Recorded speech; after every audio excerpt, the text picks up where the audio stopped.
Welcome to Nicole's Notes, a study guide for everyday life and beyond. I'm Nicole Zeller. Every episode, we dig into what matters: politics, relationships, culture, the absurdities that make being human so damn complicated. No apologies, no simplified answers. Just clear thinking about messy things. Let's go.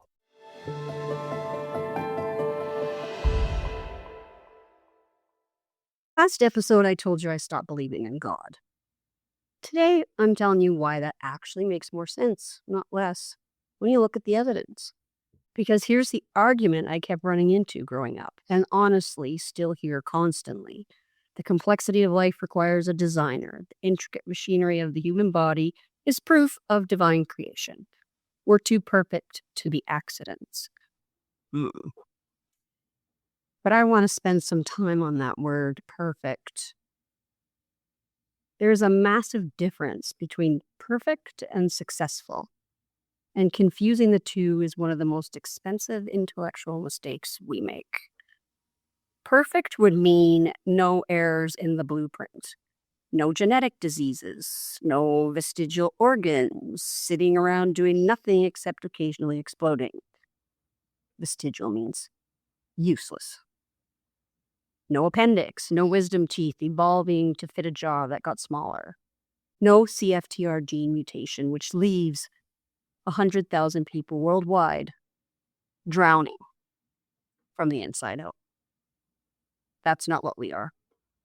What we are is successful survivors. Every organism alive today is descended from a long, brutal chain of ancestors who managed to reproduce before they died. The ones who didn't died out. Their design flaws were eliminated not by a caring engineer going back to fix the blueprint, but by the indifferent machinery of nature removing the failures. Evolution isn't about perfection, it's about survival. And it creates complexity that looks designed because the failures disappeared. My body is a case study in this. I have CF because a genetic mutation survived in the population, partly because carriers of our copy of the mutation may have had some resistance to cholera. So in a world with cholera, this mutation had survival value. The cost was that 2 copy carriers, people like me, got cystic fibrosis. That's not a divine plan, that's a trade-off. A biological compromise made by a process that has no feelings, no intentions, and no agenda. And then, here's the part that genuinely blows my mind every time I think about it. Then humans came along and fixed what evolution couldn't be bothered to. Science developed Trikafta, a drug that actually addresses the underlying defect, not manages it, addresses it.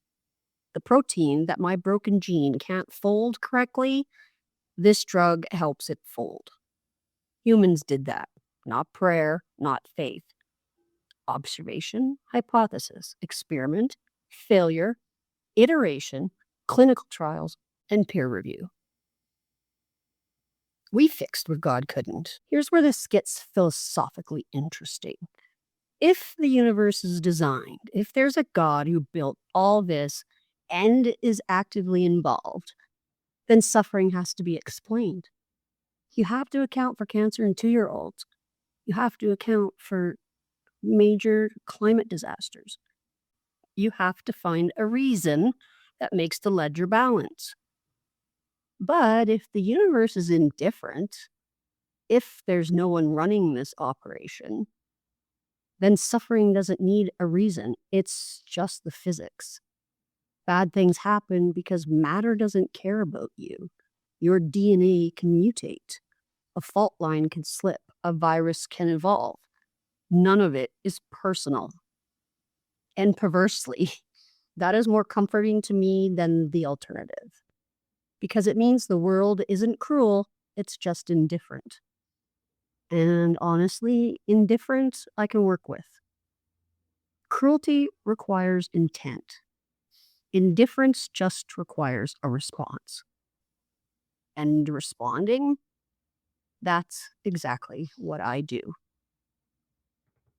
Evolution teaches you that you are not the finished product. You are the current iteration. You're a snapshot in a process that has been running for billions of years and will continue long after you're gone.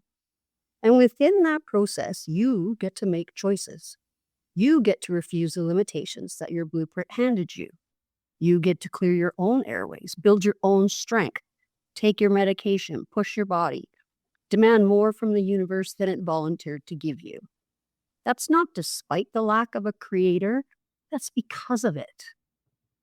Because if there's no one in charge, then you are.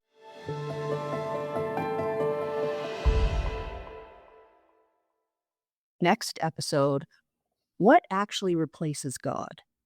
Purpose, medicine, determination, and the terrifying, exhilarating truth that meaning is something you build, not something you receive. As your host, I want to thank you for listening, and I also want you to remember, stay fierce. The world will adjust.